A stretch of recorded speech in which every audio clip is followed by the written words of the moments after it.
وامن والہ واتم برہانہ وعظم شانہ کی حمد و ثنا امام الانبیاء فخر الانبیاء حضور زینت کائنات بزم کائنات والی کائنات محسن انسانیت اسوہ عالمیت احمد مجتبیٰ جناب محمد مصطفیٰ علیہ التحیۃ والثناء، آپ کے حضور ناز میں عقیدتوں، محبتوں اور ارادتوں کے خراج پیش کرنے کے بعد نہایت ہی واجب الاحترام سامعین و حاضرین، السلام علیکم ورحمۃ اللہ وبرکاتہ۔ میری اور آپ کی بخت فروزی ہے کہ میں اور آپ آج کے اس پاکیزہ اور عظیم الشان دن میں اللہ کے گھر میں حاضری کی سعادت حاصل کر رہے ہیں۔ دعا ہے اللہ پاک آج کی ہماری اس حاضری کو اپنی بارگاہ میں قبول فرما کر ہم سب کے لیے خوش آخرت بنائے، آمین۔ اور جو آج کی اس نشست سعید میں بیان ہوگا اس کو سنا کر ایمان کا حصہ بنا کر زندگی گزارنے کی توفیق سے مالا مال فرمائے، آمین۔ دوستان عزیز، آپ جانتے ہیں کہ میرے اور آپ کے پیارے آقا جان عالم صلی اللہ علیہ وسلم کو اللہ تعالیٰ نے ظاہری حسن سے بھی مالا مال کیا تھا اور باطنی حسن سے بھی مالا مال کیا تھا۔ آپ کی خلقت میں کوئی برابر نہیں ہے اور نہ ہی آپ کے اخلاق و عادات میں آپ کا کوئی ہمسر ہے۔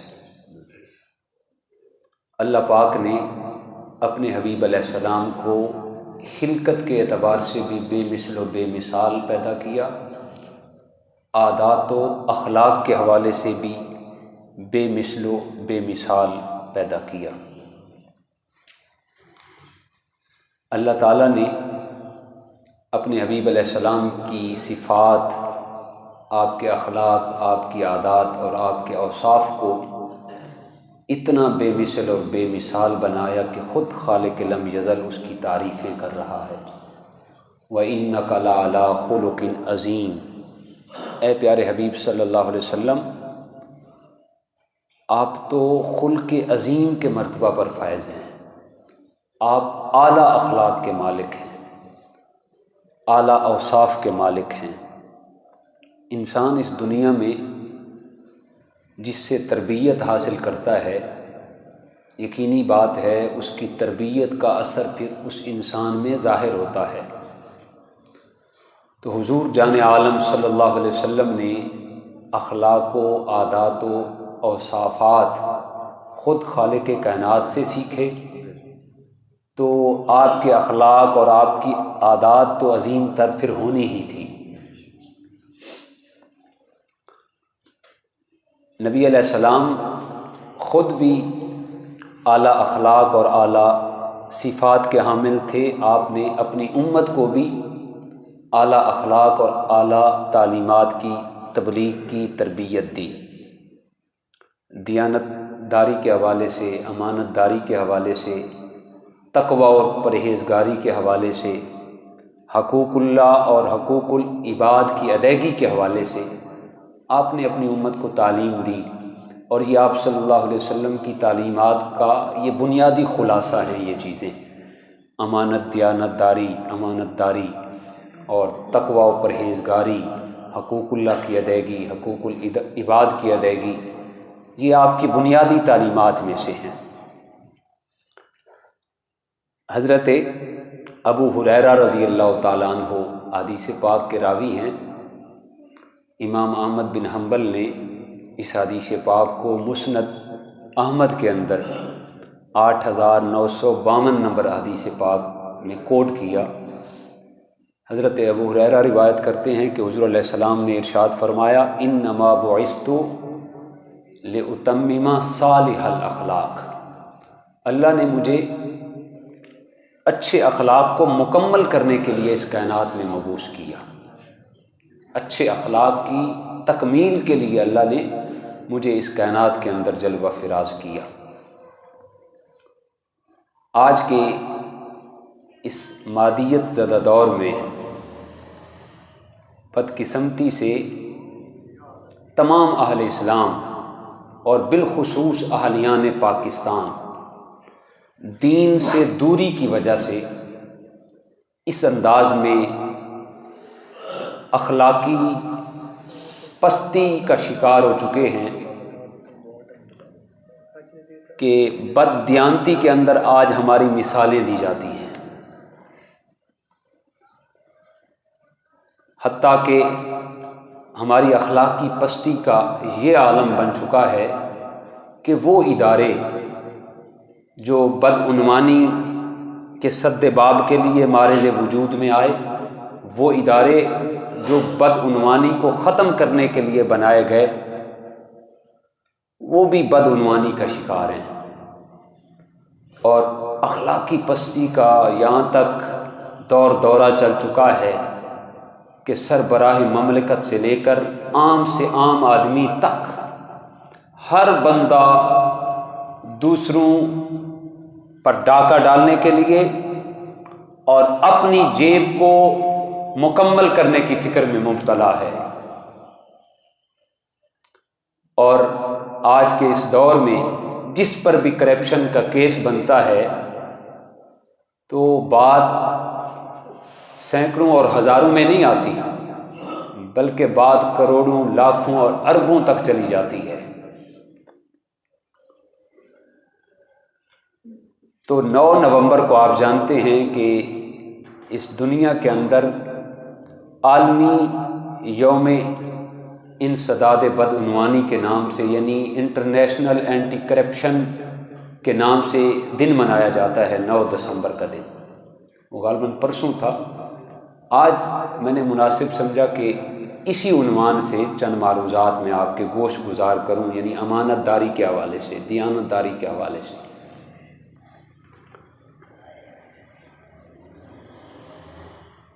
ہمارے عرف عام میں دیانت داری اور امانت داری جس کو سمجھا جا رہا ہے وہ یہ ہے کہ کسی آدمی کے پاس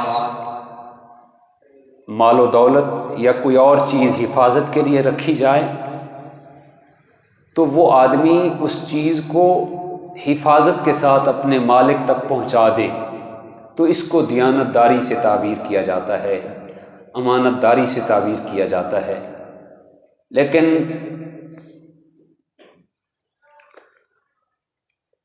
لیکن اس کو اگر شرعی نقطہ نظر سے دیکھیں تو اسلام کے اندر دیانت داری اور امانت داری صرف یہ نہیں ہے کہ امانت دار کو حفاظت کے ساتھ امانت پہنچا دی جائے، بلکہ اس کے کچھ شرعی تقاضے بھی ہیں، اس کے کچھ مذہبی تقاضے بھی ہیں۔ اللہ اور اس کے رسول کے احکامات بھی دیانت داری کے اندر شامل ہیں۔ اللہ اور اس کے رسول کے امانات بھی امانت داری اور دیانت داری کے اندر شامل ہیں، حتیٰ کہ انسان کی جان اور انسان کی مال اور انسان کی عزت کا تحفظ بھی امانت داری اور دیانت داری کے اندر شامل ہے، حتیٰ کہ منصب کے تقاضوں کو پورا کرنا بھی امانت داری اور دیانت داری کے اندر شامل ہے۔ منصب کے تقاضوں کو پورا کرنا، اگر ایک استاد ہے تو استاد اپنے شاگرد کی تعلیم و تربیت کے حوالے سے امین ہے، اگر ایک شیخ ہے تو شیخ اپنے مریدوں کی اخلاقی تربیت، اپنے مریدوں کی روحانی تربیت، انہیں صحیح راستہ دکھانے کے حوالے سے امین ہے۔ اگر ایک خطیب ہے تو خطیب قرآن و سنت کا پیغام ڈلیور کرنے کا امین ہے۔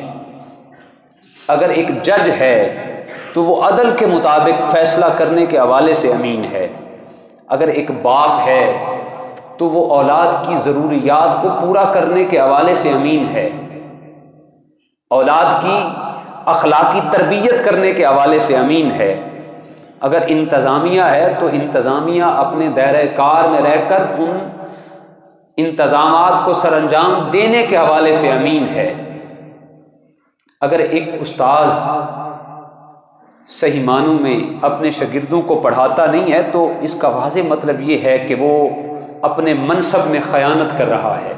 خیانت صرف یہ نہیں کہ مال کو ہڑپ کر لیا جائے، خیانت صرف یہ نہیں کہ اس چیز کو ہڑپ کر کے یہ کہہ دیا جائے میرے پاس تو تھی ہی نہیں، بلکہ یہ بھی امانت ہے ایک استاذ اپنے بچوں کو صحیح تعلیم نہیں دے رہا، یہ بھی خیانت ہے اور بددیانتی ہے کہ ممبر سے شریعت کے تقاضوں کے مطابق صحیح آواز نہ اٹھ سکے، یہ بھی خیانت اور بددیانتی ہے کہ ہماری اعلیٰ عدلیہ انصاف کو چھوڑ کر اور فیصلے کرنے میں لگ جائے، یہ بھی بددیانتی اور خیانت ہے کہ ہمارے انتظامی امور کے دیگر جتنے بھی ادارے ہیں وہ انصاف کو پس پش ڈال کر اپنی طرف سے معاملات نمٹانا شروع کر دیں، یہ بھی بددیانتی ہے اور خیانت ہے۔ امانت داری کو ایمان کی نشانی قرار دیا گیا اور بددیانتی کو، خیانت کو منافقت کی نشانی قرار دیا گیا۔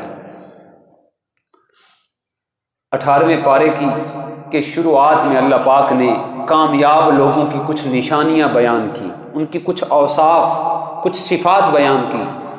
ارشاد باری تعالیٰ ہوتا ہے والذین هم لاماناتہم وعہدہم راعون، کہ کامیاب لوگ وہ ہیں جو اپنی امانتوں اور اپنے وعدوں کی پاسداری کرتے ہیں۔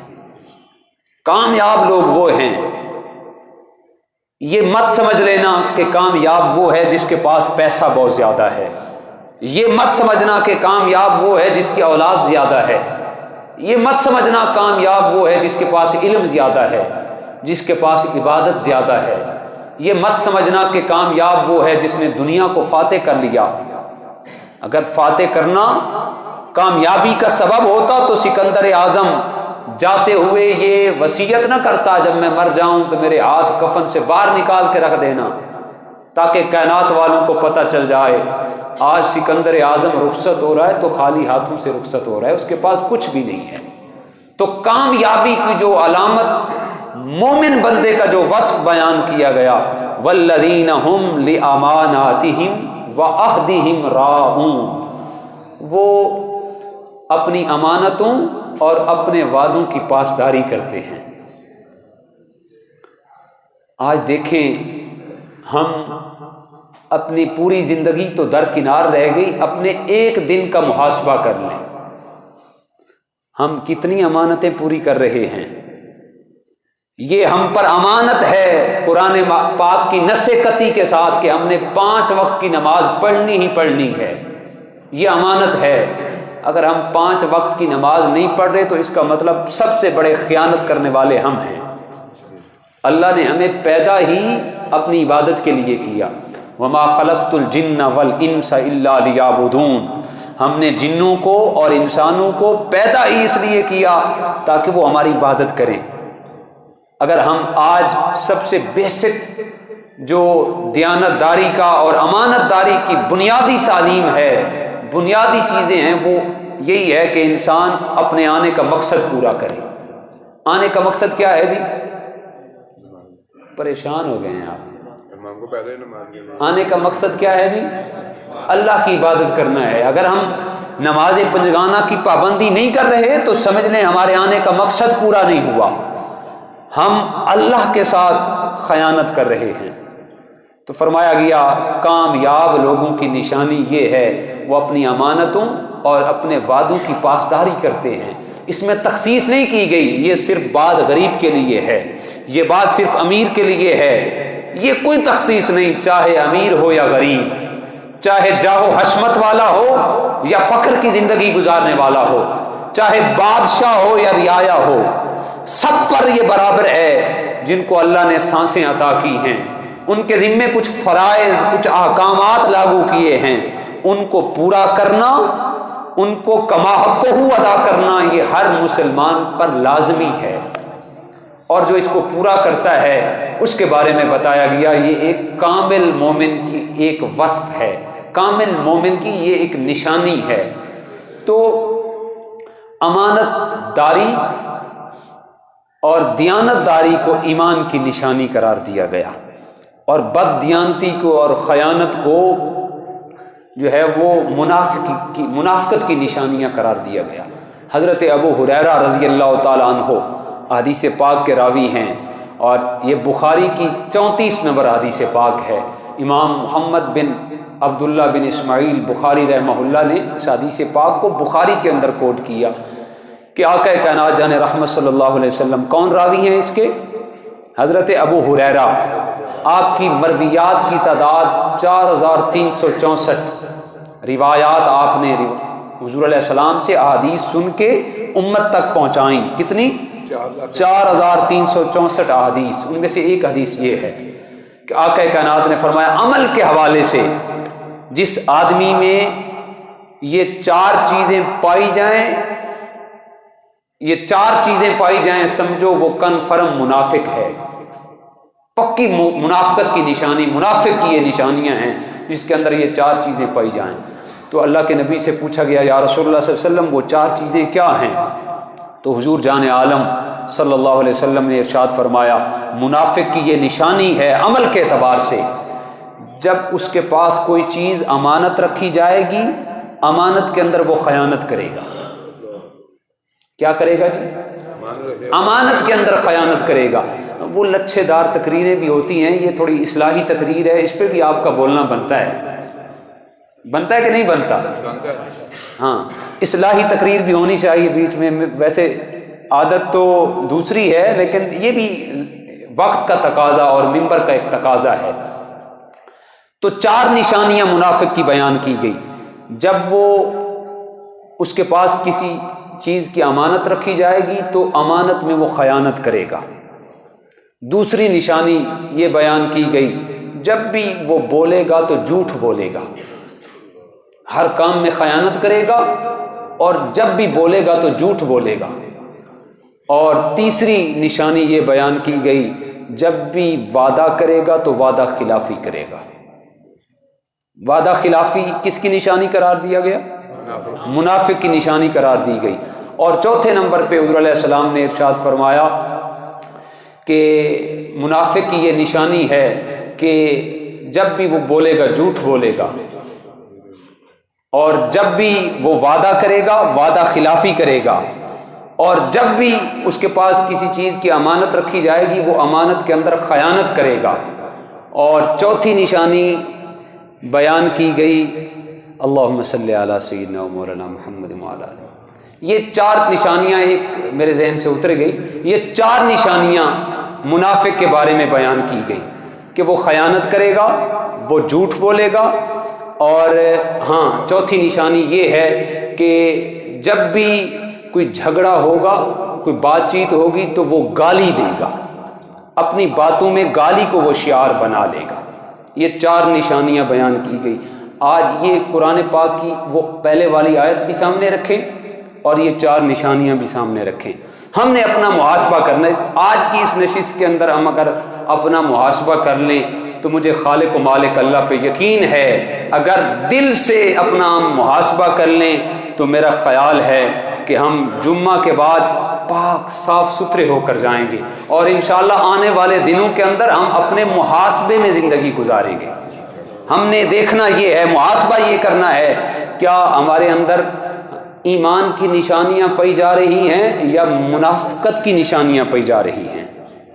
آج میں تو سمجھتا ہوں ہمارے معاشرے کا یہ غذا بن چکی ہے کہ امانات کو توڑنا، خیانت کرنا یہ بھی غذا ہے، جھوٹ بولنا یہ بھی غذا بن چکی ہے، اور بات بات پہ گالی دینا یہ بھی ہمارا حصہ بن چکا ہے، اور وعدوں کی پاسداری نہ کرنا یہ بھی ہمارے معاشرے کا حصہ ہے۔ جب تک ہم یہ 3 چیزیں 4 چیزیں ان کو چھوڑیں گے نہیں، اس وقت تک ہم اس زمرے میں نہیں آئیں گے کہ جن کے بارے میں اللہ نے ارشاد فرمایا کہ کامیاب لوگوں کی نشانی یہ ہے وہ اپنی امانتوں کو بھی پورا کرتے ہیں اور اپنے وعدوں کو بھی پورا کرتے ہیں۔ پھر ان لوگوں کی جو اجر، ان لوگوں کی جو نشانیاں اور ان کی جو فیسلٹیز بیان کی گئی، کل قیامت کا دن ہوگا جو اپنے وعدوں کو پورا کریں گے، اپنی امانتوں کو پورا کریں گے۔ کل قیامت کا دن ہوگا، فرشتے جنت کے دروازے پر کھڑے ہو جائیں گے اور تحیتہم و سلام کے تحت ہر آنے جانے والوں کو سلامتی کے ساتھ جنت میں داخل کرتے جائیں گے۔ سبحان اللہ۔ آپ سادہ سے الفاظ میں یوں بھی کہہ سکتے ہیں، فرشتے اس کو سیلوٹ ماریں گے، فرشتے سلوٹ ماریں گے کہ اے آنے والے، دنیا سے تم اس انداز سے آئے ہو کہ تم نے اللہ کی امانتوں کو بھی پورا کیا، تم نے خیانت داری نہیں کی، ہر لحاظ سے جو امانتیں تمہارے ذمے میں لگائی گئی تھیں تم نے ہر لحاظ سے ان امانتوں کو پورا کیا۔ اور پھر آپ دیکھتے ہیں اللہ اکبر کہ اس دنیا کے اندر جس آدمی کے کندھوں پر زیادہ ذمہ داریاں ہوتی ہیں، پھر وہ امانات کے تقاضوں کو پورا کرنا اس کے لیے سب سے زیادہ مشکل ہوتا ہے۔ جس پہ ذمہ داریاں زیادہ ہوتی ہیں، امانات کو پورا کرنا اس کے لیے سب سے زیادہ مشکل مرحلہ ہوتا ہے۔ لیکن اللہ کی عزت اور عظمت پہ قربان جائیں، اس کائنات عالم کے اندر سب سے بڑھ کر جس شخصیت پہ ذمہ داریاں عائد ہوئیں اور جس شخصیت کے کندھوں پر سب سے بھاری ذمہ داریاں عائد کی گئیں، جن کے کندھوں پر سب سے زیادہ بوجھ ڈالا گیا، وہ کوئی اور ذات نہیں، وہ محمد مصطفیٰ صلی اللہ علیہ وسلم کی ذات تھی۔ سبحان اللہ۔ اور پر لطف بات یہ کہ جس کے کندھوں پر سب سے زیادہ ذمہ داریاں ڈالی گئی، پر لطف بات یہ ہے کہ سب سے زیادہ امانات کو اگر کسی ذات نے پورا کیا ہے، ان کے تقاضوں کو پورا کیا ہے، وہ بھی محمد مصطفیٰ کی ذات تھی۔ امانات کو بھی پورا کیا اور ذمہ داریاں بھی سب سے بڑھ کر۔ آپ حضور علیہ السلام کے مناسب سے اس بات کا اندازہ لگا سکتے ہیں کہ آقا کائنات کو قل یا ایھا الناس انی رسول اللہ الیکم جمیعا، کائنات عالم کا رسول بنا کے بھیجا گیا۔ یہ کوئی چھوٹی ذمہ داری نہیں ہے، پوری کائنات کا رسول۔ رسول کا مطلب کیا ہے جی؟ پیغام پہنچانے والا، پوری کائنات کو پیغام پہنچانا، دعوت رشد و ہدایت دینا، یہ کوئی چھوٹی ذمہ داری نہیں ہے۔ ایک مسجد ہے، 300 آدمی آتے ہوں گے ہمارے ہاں جمعہ کے اندر، یہ بہت بڑی ذمہ داری ہے۔ میں سمجھتا ہوں میرے لیے تو سب سے بھاری ذمہ داری یہ ہے کہ 300 لوگوں کے متعلق مجھ سے باز پرس ہوگی کہ تم نے وہاں ان لوگوں تک، 300 لوگوں تک قرآن و سنت کا پیغام پہنچایا تھا کہ نہیں پہنچایا تھا۔ 300 لوگوں کی ذمہ داری، یہاں پہ تو ایک آدمی کی ذمہ داری کو قبول نہیں کیا جا سکتا، 300 لوگوں کی کہاں، لیکن حضور جان عالم صلی اللہ علیہ وسلم کی کتنی بڑی ذمہ داری۔ یا ایھا الناس انی رسول اللہ الیکم جمیعا، پوری کائنات کا آپ کو رسول بنایا گیا اور تمامی سلطنت اسلامیہ کا آپ کو حاکم بنایا گیا۔ یہ کتنی بڑی ذمہ داری ہے۔ ایک وارڈ کا کسی کو کونسلر بنا دیں تو کتنی بڑی ذمہ داری ہوتی ہے، وہ بھی رات کو 12-1 بجے تک نہیں سوتا۔ تو سلطنت اسلامیہ کا آپ کو حاکم بنایا گیا۔ اور پھر سب سے بڑی آگے ذمہ داریاں دیکھیں کہ اللہ کے جتنے بھی خزانے ہیں ان سارے خزانوں کا آپ کو قاسم بھی بنایا گیا، ان سارے خزانوں کا قاسم، تقسیم کرنے والا بنایا گیا۔ اتنی بڑی ذمہ داریاں، اتنی بڑی ذمہ داریاں، اور امانات کے تقاضوں کو پورا اس انداز میں کیا۔ حضرت ابو ہریرہ رضی اللہ تعالیٰ عنہ راوی ہیں، حضور جان عالم صلی اللہ علیہ وسلم نے ارشاد فرمایا، کل قیامت کے دن میں اپنے خالق کے سامنے اس انداز میں حاضر ہوں گا کہ مجھ پر کسی کا کوئی تقاضا باقی نہیں ہوگا۔ اس انداز میں اللہ کے حضور سامنے، اللہ کے سامنے حاضر ہوں گا کہ کوئی آدمی میری ذات کے متعلق یہ نہیں کہے گا کہ اے محمد مصطفیٰ میں نے آپ سے فلاں چیز لینی ہے، آپ نے فلاں تقاضا پورا نہیں کیا، آپ نے فلاں تقاضا پورا نہیں کیا۔ آقا فرماتے ہیں ذمہ داریاں بھی بڑھ کر مجھ پہ ڈالی گئیں، اور اگر امانات کو سب سے بڑھ کر کسی شخصیت نے پورا کیا ہے وہ بھی محمد مصطفیٰ صلی اللہ علیہ وسلم کی شخصیت، وہ آقا کائنات جان رحمت صلی اللہ علیہ وسلم کی شخصیت دلربا تھی۔ پھر حضور علیہ السلام کی تمام اوصاف کو دیکھیں، آپ کے اخلاقیات کو دیکھیں، ان ساروں کا مظہر اللہ نے پھر صحابہ کرام کو بھی بنایا۔ صحابہ کرام کی سیرت کے اندر بھی حضور علیہ السلام کے اخلاق کی جھلک نظر آتی تھی۔ حضور علیہ السلام جب عطا کرنے پہ آئے تو کسی کو اس پوری کائنات کا سب سے بڑا سچا انسان بنا دیا۔ جب آقا عطا کرنے پہ آئے تو دین کے حوالے سے غیرت اور حمیت کا اگر کسی کو پیکر بنانا چاہا تو حضور علیہ السلام نے حضرت عمر فاروق کو بنا دیا۔ سبحان اللہ۔ آقا جب عطا کرنے پہ آئے، آقا کے اخلاق اور سیرت کا مظہر اگر حیا کے حوالے سے کسی نے اگر دیکھنا ہو تو وہ عثمان غنی کو دیکھ لے، حیا کا پیکر بنا دیا۔ اگر علم و سمندر کا کسی نے مظہر حضور علیہ السلام کا دیکھنا ہو تو پھر وہ علی المرتضیٰ کو بنا دیا۔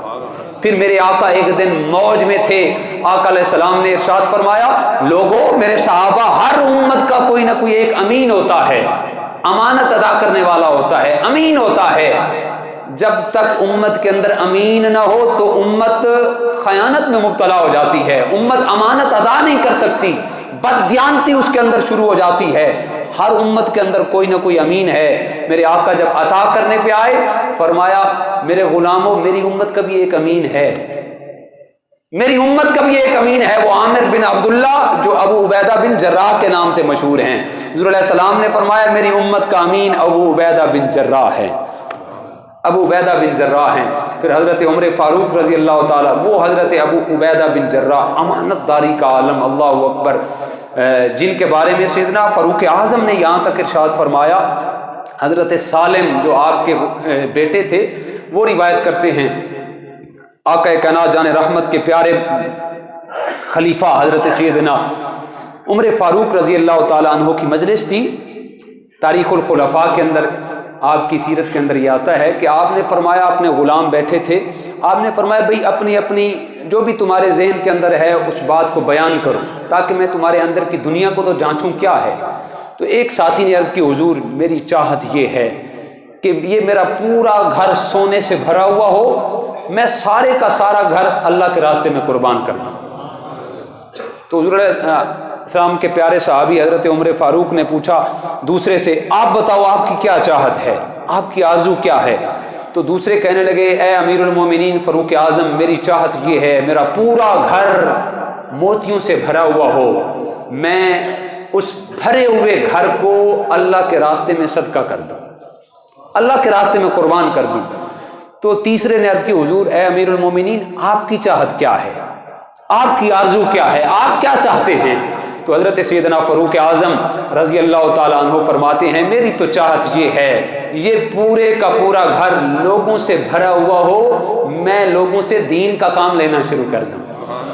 یہ ہے امانت داری جو آپ کو اللہ نے طاقت عطا کی تھی، اس کو اس انداز میں آپ نے فرمایا، میں چاہتا ہوں یہ میرا گھر لوگوں سے بھرا ہوا ہو جس کے اندر حضرت ابو عبیدہ بن جراح جیسے لوگ بھی ہوں، معاذ بن جبل جیسے لوگ بھی ہوں، اور حذیفہ بن یمان جیسے لوگ بھی ہوں، سالم جیسے لوگ بھی ہوں۔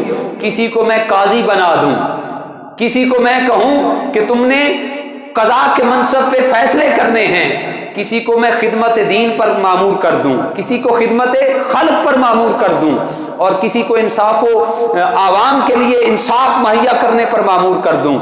تو حضرت عمر فاروق رضی اللہ تعالیٰ عنہ نے ان 4 اشخاص کا صراحتاً نام لیا، پھر فرمایا یہ 400 دینار لو، 4 لوگوں کو فرمایا 400 دینار لو اور جا کر ان چاروں کے اندر تقسیم کر دو، جن کے بارے میں میرا نظریہ یہ ہے، دیکھوں تو صحیح ان کا نظریہ، ان کے اندر کی دنیا کیا ہے۔ تو وہ حضرت ابو عبیدہ بن جراح رضی اللہ تعالیٰ عنہ کے پاس ایک آدمی 400 دینار لے کے حاضر ہوا، تو جا کے پیش کیے، تو حضرت عمر فاروق نے فرمایا پیش کر کے واپس نہ آ جانا بلکہ دیکھتے رہنا وہ ان 400 دینار کا کرتے کیا ہیں۔ تو جب اس قاصد نے 400 دینار حضرت ابو عبیدہ بن جراح کو پیش کیے تو تھوڑی دیر وہ سائڈ پہ ہو کے دیکھتے رہے، تھوڑی دیر کے بعد حضرت ابو عبیدہ بن جراح نے وہ 400 دینار سارے کے سارے اللہ کے راستے میں قربان کر دیے۔ واپس آئے، آ کر خبر دی تو حضرت عمر فاروق رضی اللہ تعالیٰ عنہ نے فرمایا تھا، میں نے ایسے چاہت کا اظہار نہیں کیا تھا، میری چاہت اس طرح کی ہے، میں نے پہلے بھی کہا تھا مجھے چاہیے ایسے پکے سچے اور سچے لوگ چاہیے، میری چاہت پھر یہ ہوگی کہ میرا گھر لوگوں سے بھرا ہوا ہو، میں ان سے دین کا کام لینا شروع کر دوں۔ اللہ اکبر۔ حضرت عمر فاروق نے اپنے اس واقعہ سے ہمارے لیے ایک پیغام بھی دیا۔ وہ پیغام کیا ہے؟ پیغام یہ دیا کہ اگر اللہ پاک نااہل لوگ دے، پھر وسائل بھی ہوں، نااہل لوگوں کی ٹیم دے دے اللہ پاک، پھر وسائل بھی ہوں، پھر حالات ایسے بنتے ہیں جو اس وقت امت مسلمہ کی حالت ہے، وسائل بھی ہیں لیکن نااہل لوگ ہیں، وسائل کو، معاملات کو برتاؤ کرنے کا طریقہ نہیں آ رہا۔ جب وسائل بھی ہوں اور نااہل لوگ شامل ہو جائیں تو پھر حالات ایسے ہوتے ہیں۔ پھر اس کا اگر دوسرا زاویہ دیکھا جائے تو وہ یہ ہے کہ اگر اللہ پاک آدمی دے دے، لوگ اہل دے دے، اگر وسائل نہ بھی ہوں تو اللہ کی دی ہوئی طاقت سے پھر کائنات عالم میں اسلام کا پرچم لہرایا جا سکتا ہے، جیسے حضرت عمر فاروق نے لہرا کے دکھایا۔ فرمایا میری چاہت یہ ہے میرے پاس ایسے ایسے لوگ ہوں تو میں ان سے دین کا کام لینا شروع کر دوں۔ پھر اس انداز میں دین کا کام لیا حضرت عمر فاروق نے، جو آپ پہ امانتیں تھیں ان امانتوں کو اس انداز میں ادا کیا کہ آج مغربی مفکرین بھی یہ کہنے پر مجبور ہوتے ہیں اگر 10 سال عمر فاروق کو اور مل جاتے یا 10 سال کے لیے عمر فاروق جیسا اور ہمیں حکمران مل جائے تو کائنات عالم کے چپے چپے پہ اسلام کا پرچم لہرایا جا سکتا ہے۔ تو فرمایا والذین ہم لاماناتہم وعہدہم راعون، اللہ کے نیک بندوں کی نشانی یہ ہے، کامیاب لوگوں کی نشانی یہ ہے کہ وہ اپنی امانتوں اور اپنے وعدوں کی پاسداری کرتے ہیں۔ تو اس حوالے سے ہم نے اپنے گریبانوں میں جھانکنا ہے، اپنے دل میں دیکھنا ہے آج ہم کتنی امانتیں ادا کر رہے ہیں، آیا وعدوں کی پاسداری بھی کر رہے ہیں کہ نہیں کر رہے۔ تو ہماری سب سے بڑی امانت جس کو ہم نے ادا کرنا ہے وہ کیا ہے جی؟ عبادت اور نماز۔ کس لیے اللہ نے پیدا کیا؟ وما خلقت الجن والانس الا لیعبدون، عبادت کے لیے پیدا کیا۔ اگر آج ہماری سب سے بڑی ذمہ داری جو ہم پہ عائد ہوتی ہے وہ نماز پنجگانہ کی پابندی ہے، اگر ہم نماز پنجگانہ پراپر ادا نہیں کرتے تو سمجھیں ہم اللہ سے بددیانتی کر رہے ہیں، اللہ سے خیانت کر رہے ہیں۔ تو جو آدمی دنیا کے کسی آدمی سے بددیانتی کرتا ہے، خیانت کرتا ہے، وہ اس دنیا کے اندر تباہ و برباد ہو جاتا ہے۔ تو کیا خیال ہے جو اللہ سے بددیانتی کرے گا، جو اللہ سے خیانت کرے گا، پھر اس کا ٹھکانہ کہاں پہ ہوگا؟ یہ ہم نے آج کی اس جمعہ سے یہ پیغام لے کے جانا ہے، اپنا محاسبہ کر کے جانا ہے کہ ہمارا پھر وقت آخر کیسا ہوگا اور وقت حال کیسا ہوگا۔ اللہ پاک ہم سب کو توفیق عمل نصیب فرمائے۔ وآخر دعوانا